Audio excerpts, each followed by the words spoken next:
Okay. మందార చెట్టు లేని ఇల్లు అంటే నాకు తెలిసి పల్లెటూళ్ళలో ఉండదనే చెప్పొచ్చు.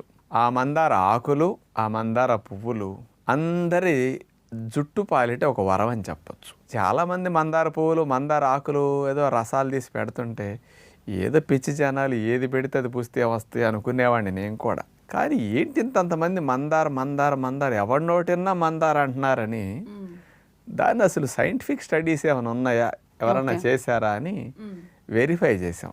ఓకే.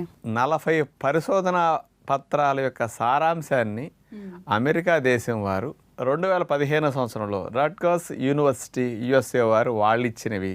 ఇంకొక స్పెషల్ది తెల్ల జుట్టు రాకుండా నలుపుగా ఎక్కువ రోజులు ఉండేటట్టు మందారాకులు చేస్తున్నాయని central leather research institute Chennai వారు 2003 సంవత్సరంలో పరిశోధన చేసి మందారాకుల మీద స్పెషల్గా ఇవ్వటం జరిగింది.